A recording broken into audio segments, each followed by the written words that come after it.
Let's start from the start. Me and Dave worked together at Pizza Hut.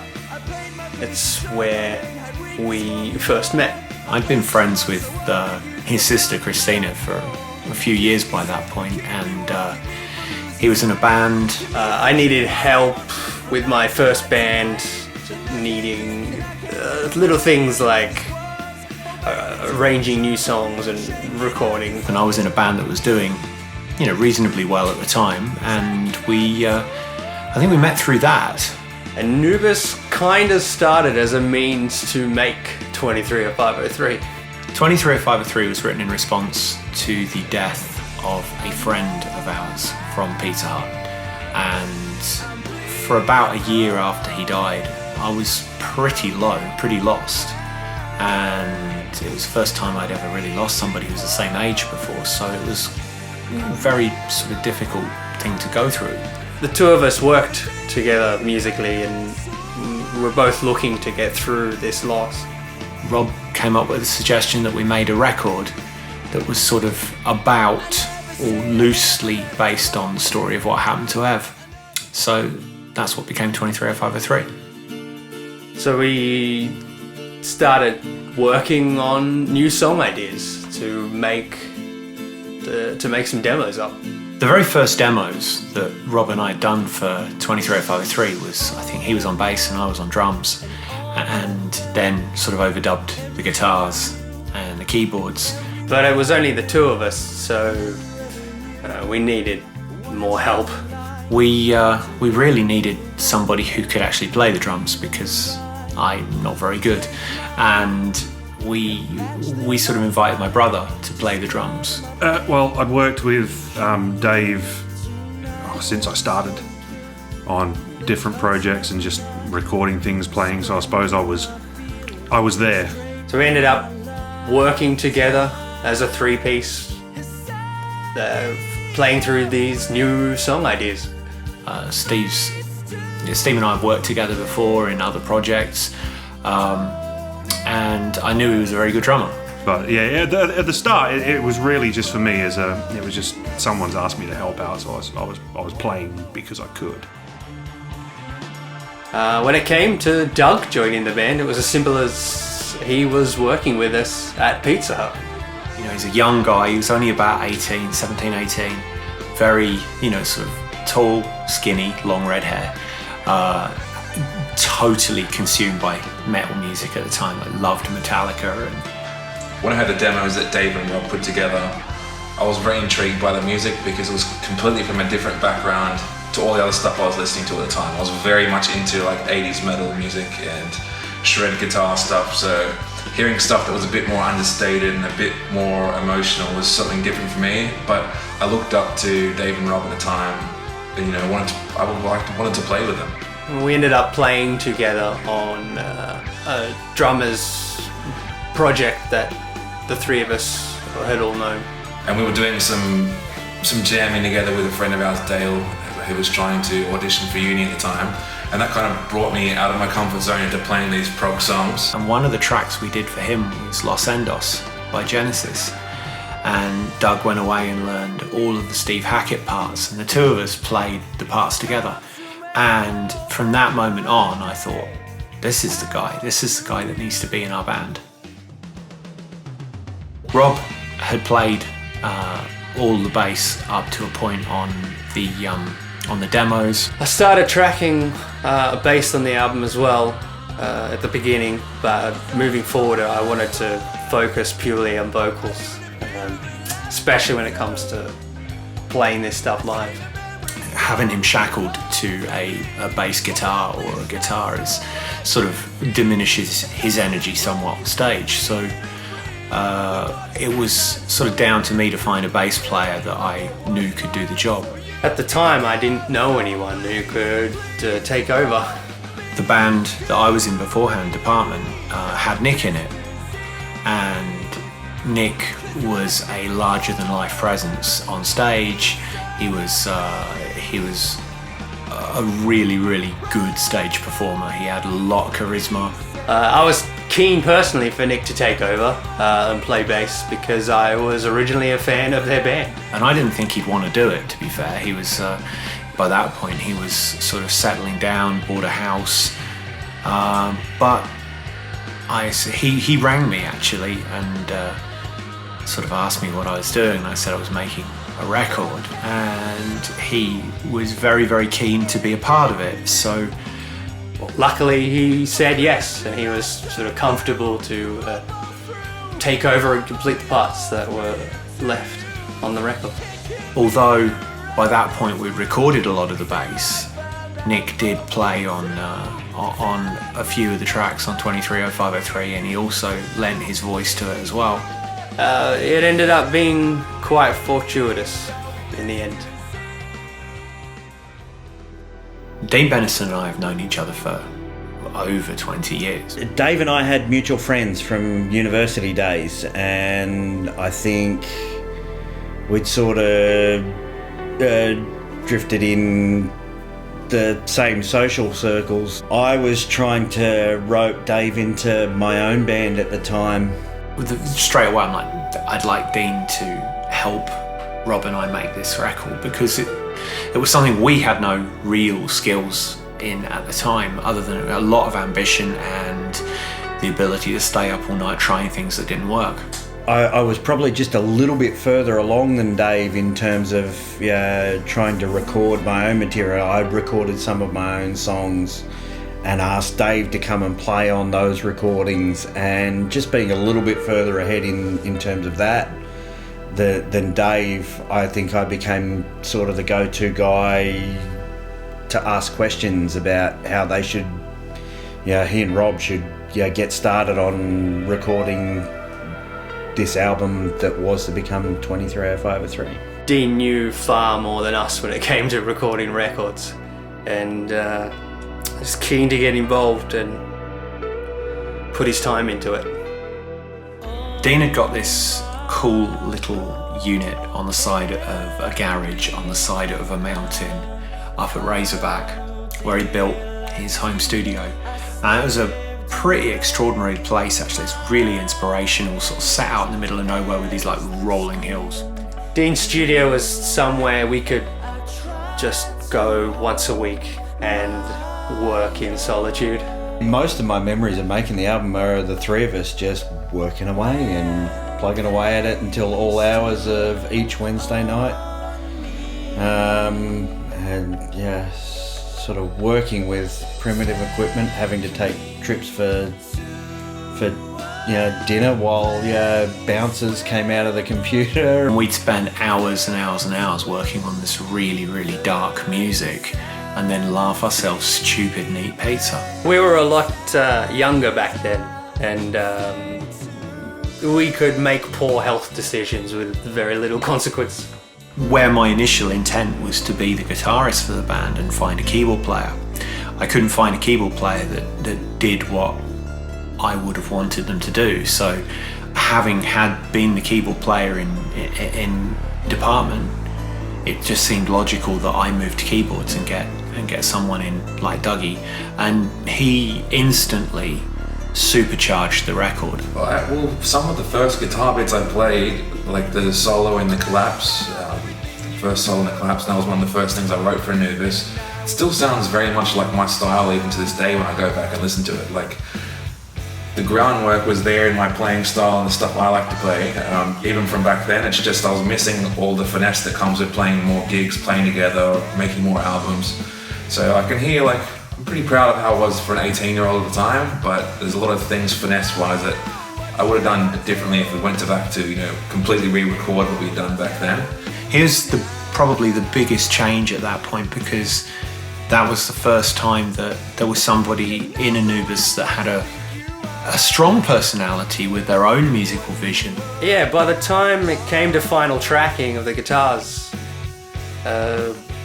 you had everyone's musical approaches coming together, including Dean.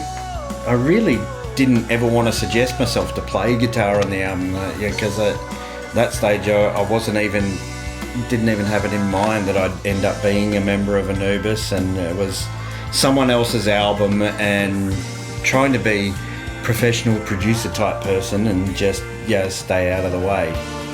Dean added the slide guitar in Leaving Here Tonight, which is an instrument that I really wanted on there, but I would never have trusted myself to play it. And Dean being around just meant that I could just throw things at him and ask him to do them. That was just a spur of the moment. This song needs something type of thing, and having the idea, and it worked out really well in the end. The last thing to be recorded were my vocals, and we had lived with this album for so long. It sort of become very important that we got the best out of the vocal takes, which included a bit of tension within the room. Sending Dave on trips for cigarettes. Go and buy me cigarettes so we can get a vocal take out of Rob without you criticising it too much. We were all just wanting the best out of the final result, so it sort of fueled a lot of emotions. One of my memories of the place actually was Rob's vocal on Breaking Water.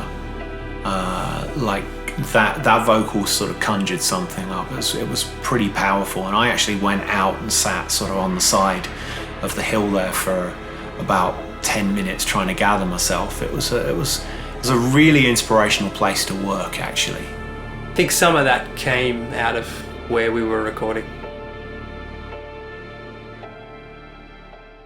We had finally finished it by the end of 2008. And all that was left was to just sign off on the mixes. I think, if I remember rightly, we all sort of crammed up into the studio at Razorback and listened to it and sort of approved it. And then we booked a day for mastering, which I think we paid for out of those early gigs that we'd done.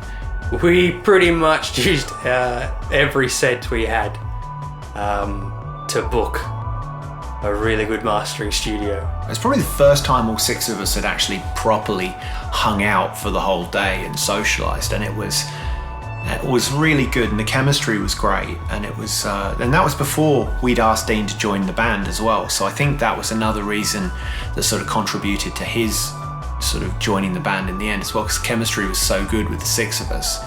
Having the whole band there together, getting the album mastered and sitting there throughout the whole day, and hearing it polish and massage into the final mastered product of the day, and going out for beers and stuff afterwards was like a really, really iconic moment in early Anubis history for me.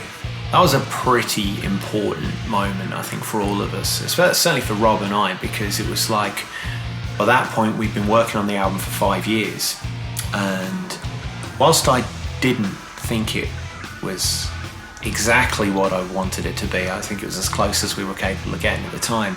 To have the final master in your hand after all that time, it was a great sort of capping off of the whole thing.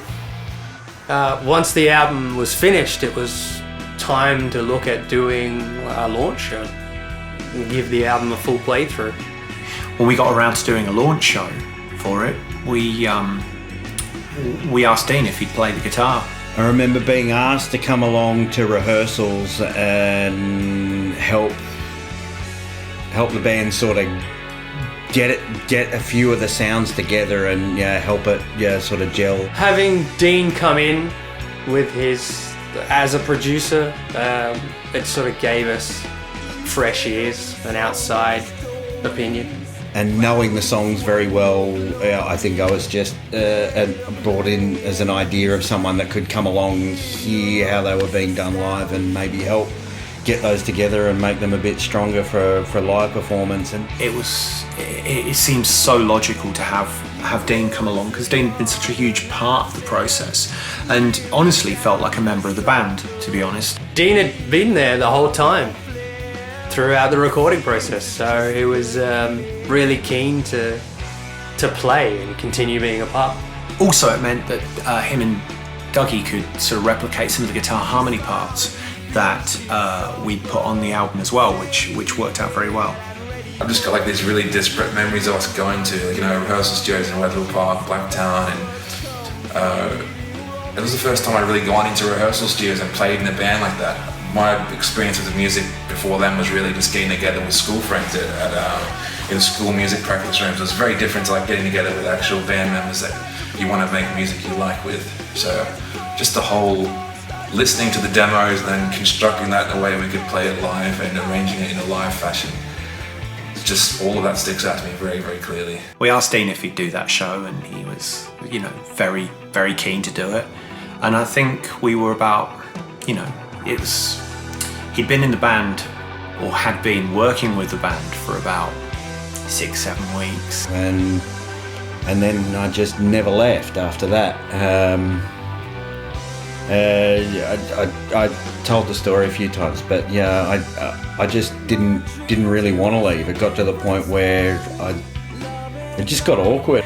He was out having a cigarette when we were chatting. I think he turned around and goes, "Oh, guys, Can I stay?" and thankfully someone said yes. I think we all sort of assumed that he was going to anyway, which was quite funny.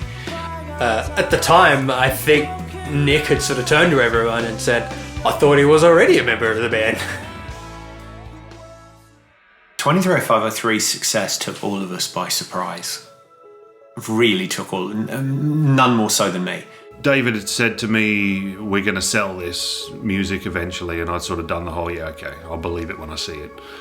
But as we started getting concerts together, shows and putting sets together and rehearsing and that, you started to understand that it was possibly going somewhere. We were looking at different avenues as far as promotion goes and distribution and things like that, but we very much realised we were on our own, and yeah, it was still very much the old model.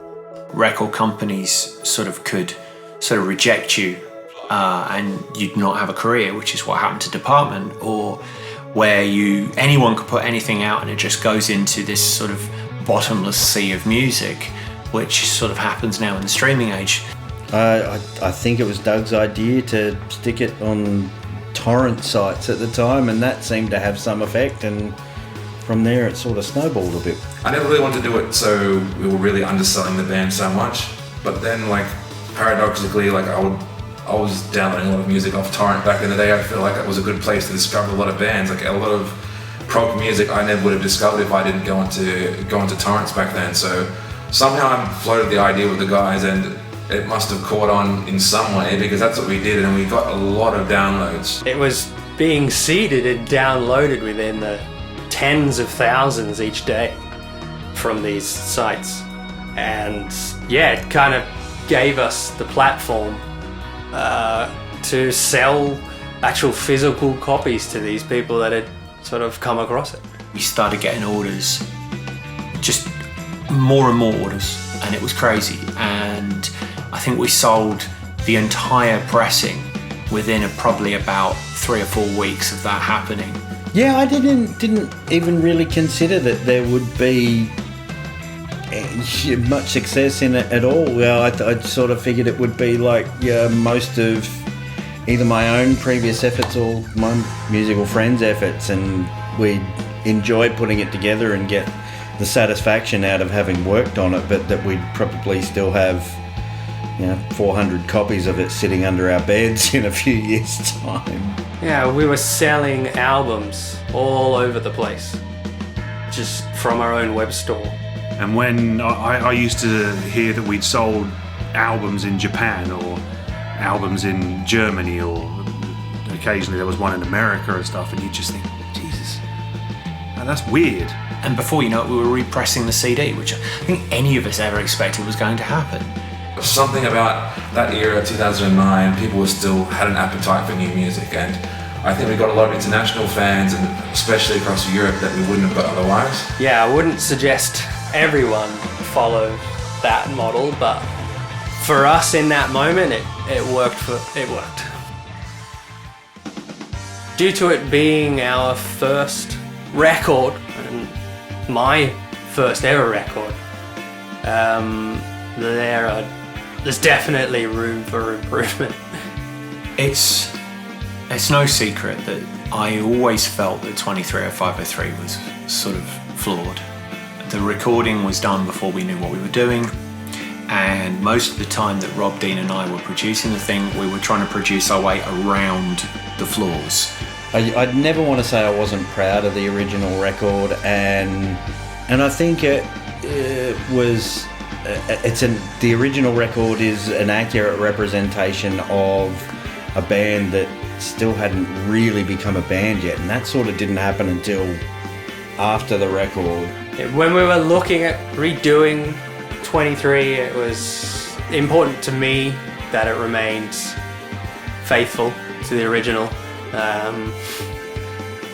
I was definitely the most stubborn when it came to us going back and looking at redoing this.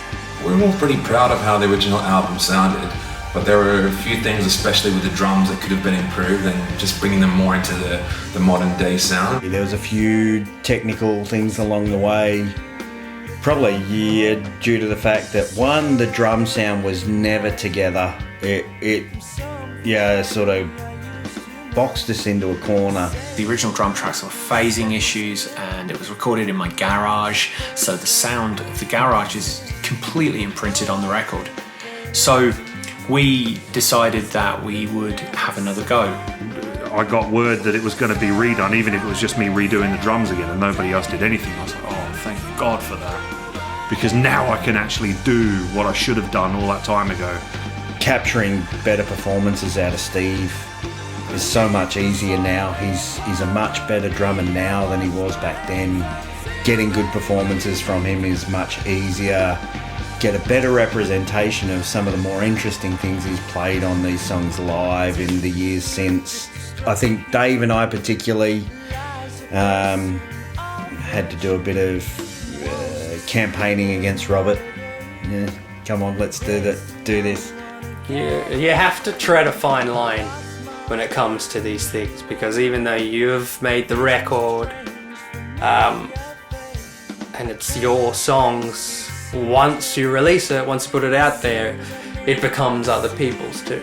However, when you put out a record again that a lot of people do really, really like, you can't really stray too far off script. It hasn't been killing the spirit of the album. It's been just, going back and touching up a few things we would have liked to have done, but it's still in the original spirit of 23. And I guess if you want to hear more of a modern take on what we're doing, listen to the second disc and you can hear some of those arrangement choices that we made.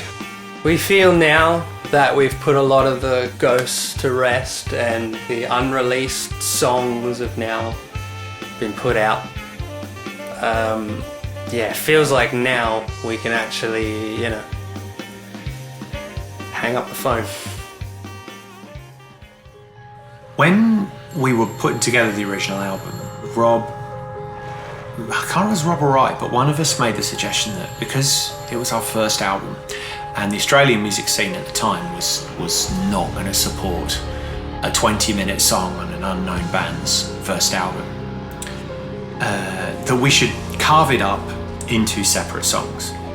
The first 3 tracks on the original record were actually a part of a longer piece, a larger epic, with a lot of sort of extra parts in between. But we'd always sort of had to play through it here and there when we had time. And the thought of doing it again, it was really easy to do. I mean, I hadn't played that song maybe more than once in, 15 years. So we decided that we would do it, but we did it with a twist, which is, if this was a song that we were going to make today, how would we do it? It was actually interesting to hear, because even though we went back and did a re-recording of that, it's present day Anubis that's recorded the version that's now being released.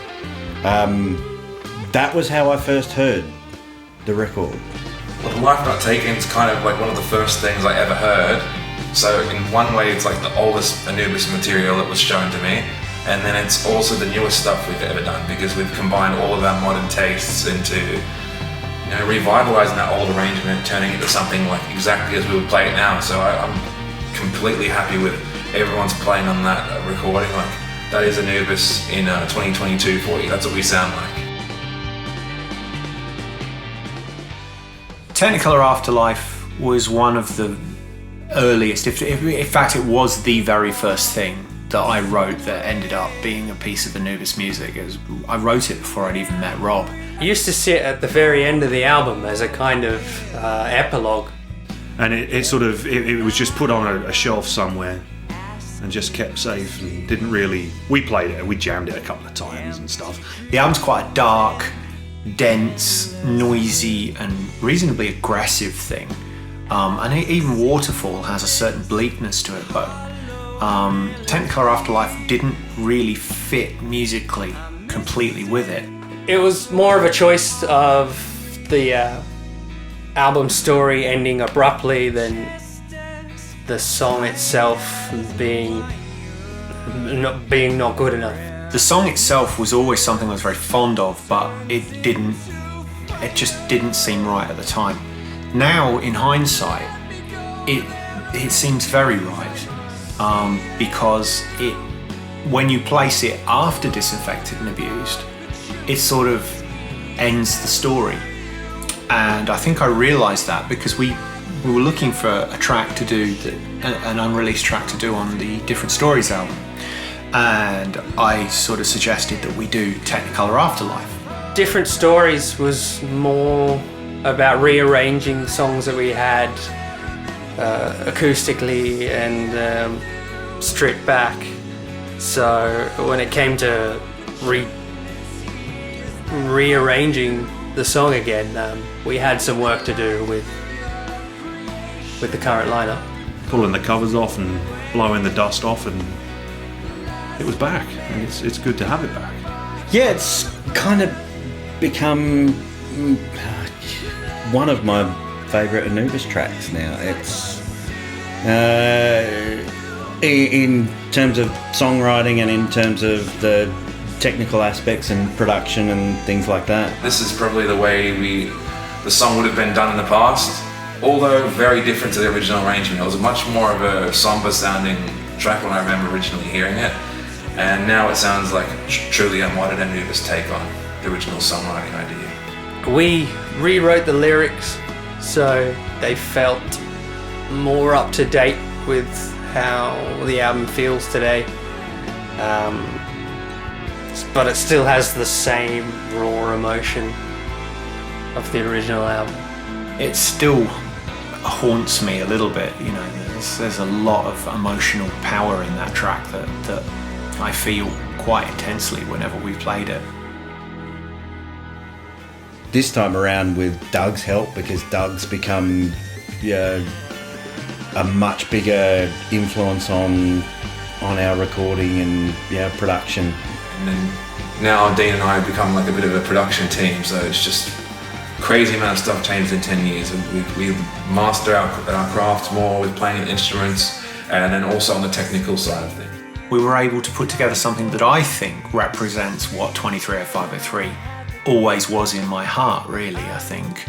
And something that stands up against the best of the work we've done since, whilst having all of the adventure and all of the sort of challenging, unexpected left-hand turns that 230503 has.